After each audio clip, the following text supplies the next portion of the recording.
Well, hello. I'm Richard Bewes, representing Book by Book, and here we are in beautiful Sandown Park in Surrey, England. And as we come to this last in our series of studies on the book of Leviticus, I'm being helped here by Paul Blackham and also by the Reverend Joseph Steinberg, who is from the Church Mission Society in Oxford. And he's been, of course, our international guest for this current series. What we'll do is to come, first of all, to a reading. And it's from Leviticus and chapter 26. I'll read the first few verses, if I may. God says, "Do not make idols or set up an image or a sacred stone for yourselves, and do not place a carved stone in your land to bow down before it. I am the Lord your God. Observe my Sabbaths and have reverence for my sanctuary. I am the Lord. If you follow my decrees and are careful to obey my commandments, I will send you rain in its season, and the ground will yield its crops, and the trees of the field their fruit. Your threshing will continue until grape harvest, and the grape harvest will continue until planting, and you will eat all the food you want and live in safety in your land." These are solemn instructions, and we're thinking really about spirituality, but the kind of spirituality that touches every aspect of life. And I think I'd like to start right away with you, Paul Blackham, if I may, and say, could we say that Leviticus 26 is a cry from the heart of the living God? It sounds like it. Yeah, well, because it's about, the first section is about he's promising of blessings if his people are faithful to him. And then a much longer section on the curses and punishments of disobedience. And it's as if, I think it's almost like, it's the passion of the preacher. The Lord God who gets up early each morning and stretches out his hands to a disobedient people. This is him, and he's preaching, and he's saying, look, I want blessing for you, follow me. But then the section on the punishments and curses seems much longer. Why is that? Well, I think we've got this little 1-year-old, Anna, and she's just started toddling around. Well, quite fast too, almost running. And then we're always watching out, and then we suddenly see, I don't know, she's heading over to pull something down off a shelf or going over towards where the stairs are, and we're immediately full of alarm, and we're like, stop Anna, quick, someone get Anna, and there's suddenly this big amount of passion from us because we can see her going towards danger. And I think that's why this chapter's been called that, because the Lord God can see if you do not hold firm to me, and if you go your own way, the way of sin and chaos and selfishness and all those things, there are terrible things ahead of you, and it's this passionate care and love makes him cry out and warn and say, don't go in that direction. There's pain and problems there. So I think when we see this, instead of thinking, oh, it's God being heavy and awkward, it's God, it's the love of a father for his children. Yes, and he's therefore crying out. He's not just saying, oh, let them, all right, they've made their bed, they have to sleep on it. Oh, no. Right, no. He's he warning and saying, please don't go there. Exactly. In those first two verses, actually, Joseph, we're given, I suppose, an overview, really, of the issues of the chapter, actually. How does that introduction kind of relate to us today? Well, in fact, in many ways, this is the heart of the entire book. Because what it's saying is, again, as we started with, God is holy. He is to be revered. And he's warning the children of Israel because ultimately he knows our hearts, that we are unholy. And so he's saying, in many ways, reflecting what the Lord's Prayer says. Our Father who art in heaven, hallowed be thy name. And so we are to revere the Lord God. We are to understand that he is holy. Yes, he loves us. He wants to be in a relationship with us. But we need to understand who he is intrinsically as a holy God, in many senses within this book, hidden behind a curtain, which is there to shield us from his glory, because his glory is so holy that it would destroy us because we are so unholy. We are not like God at all, because that's why God says to us, be you holy, even as I am holy, because we're not holy. And so this is a call to say, do not do these things which make you unholy, which make you not only unholy but unclean, but be my people. I am your God, worship me, have reverence for the place where I dwell. And this is very much, of course, a picture of what's in heaven. So we are to understand the Lord's context as holy, holy other, and seated in the heavenly places. And that's that was the fundamental problem, wasn't it, at the beginning of the world? Yeah. It's when humanity took their eyes off the Lord God and listened to another voice, the voice of the devil, of course, back in Genesis 3, wasn't it? Mm-hmm. That's when the disaster came and the chaos and the world was ruined.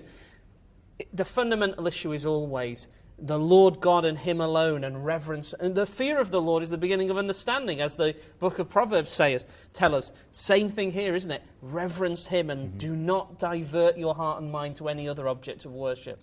And then as you look at chapter 26, I mean, there are these various physical blessings that are promised.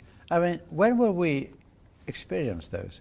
Well, it was so helpful when Joseph was explaining how they were entering into a promised land. And of course, but that was only a picture of the great inheritance that lies in the future for us. You know, so Abraham, although he lived in the promised land, he lived in a tent because he was looking forward to, as you put it, the city of God of the future. Same here. Yeah, all he had is a field and one cave. That's all he got in that term. But then I always think of things like Isaiah 11, verses 6 to 9, where the prophet is given that sight of that incredible future that we'll have when Jesus returns and renews the whole creation. And he talks about how the animal, the lion will lie down with the lamb. So you think, what an incredible transformation is going to come on the whole natural world, that a lion and a lamb could share the same accommodation, because I think now the lamb would be fairly nervous. And then the other prophets, they speak about that on that day, the deserts will be regenerated and become places of fertility and running water. Oh, Paul, if I had all the money in the world, I would like to irrigate the Sahara. Irrigate the Sahara. Can you imagine what a project that would be? And yet Jesus will accomplish it. The prophets tell us he will. And then, of course, Revelation 21, what a fabulous chapter that is, where we're told all the problems in the world will be taken away and the whole world will become this fabulous place where it's all exactly as God wants it to be. So then the people of God could experience a limited sense of these blessings in that promised land, but only as a picture of the true, complete physical redemption that's coming when Jesus returns. Yes, and then when we talk about the land, we're in the land. We're in the land now of salvation, which is a tremendous blessing. Blessings, but also cursing. I mean, there's curses here. Do we find an echo of perhaps, well, I suppose you could say Genesis chapter 3 at the fall, time of the fall. Yeah, I mean, the Lord warned Adam and Eve, didn't he, as to what would happen if they disobeyed him, that they would surely die.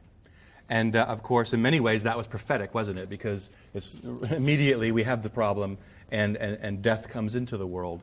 And when I read this passage, in many ways, I again see this, of course, I have the privilege of hindsight, very much in a prophetic way.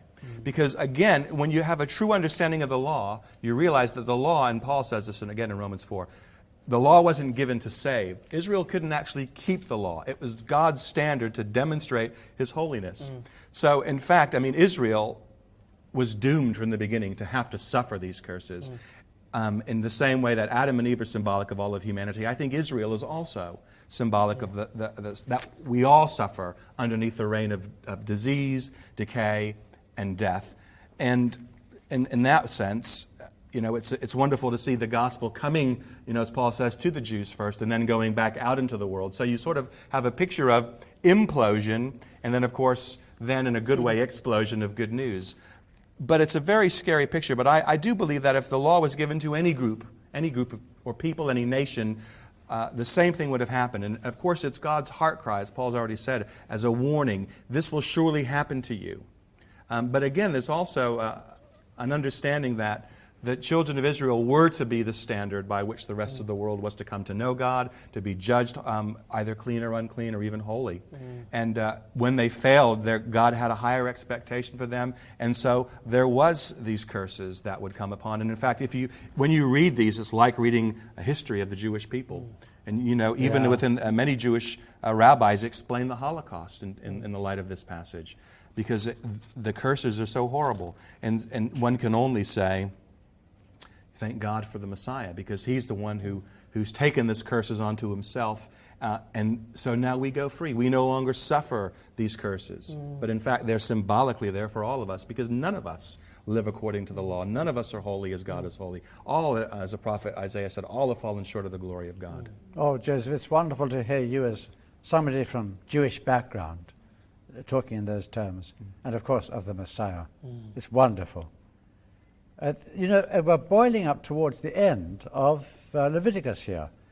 And you would sometimes expect when you come to the end of a great book to find a great purple passage, tremendous pronouncements. It's a little bit mundane. I mean, look at chapter 27, verse 14. If a man dedicates his house as something holy to the Lord, the priest will judge its quality. If the man who dedicates his house redeems it, he must add a fifth to its value. A little bit mundane, I think. Well, you could say that at least. What's the real vision of this chapter, Paul Blackham? Yeah, okay. No, to be honest, I think in some ways this is the test of whether you've really understood the book of Leviticus or not. Because, in fact, I think it's the best last chapter of any book in the Bible. Because at first you might think, oh, it seems like strangely technical legislation about if someone dedicates their personal possessions as holy to the Lord, how can they handle that? What's the procedures? Now, if you've been thinking and understanding Leviticus, and when, as Joseph was explaining, that it's all about holy, the Lord is holy, his priests are holy, his dwelling place is holy, the people of God generally are classified as clean but not holy, and then there's unclean. This end chapter, it has this incredible vision where the people generally who are clean but not holy, they can actually dedicate their houses and possessions as holy. And you suddenly think, wow, so there's a vision of holiness not just being something confined in the tabernacle and just to the priest, but it's almost as something that's exploding out. Yeah. And all the people of God are being holy, and all their possessions are being holy.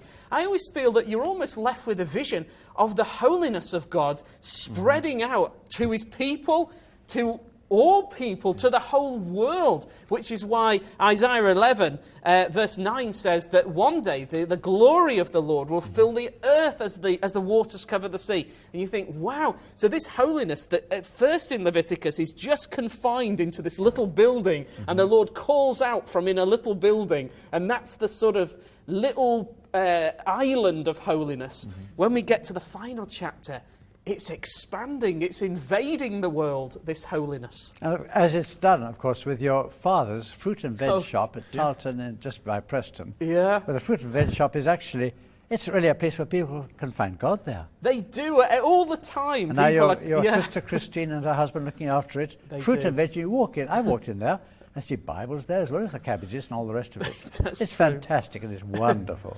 So that's a holy place too. It is, it really is. And people encounter the living God as they're buying their cabbages. We've just got about a minute left, Joseph. What's the great message then of Leviticus as we close off?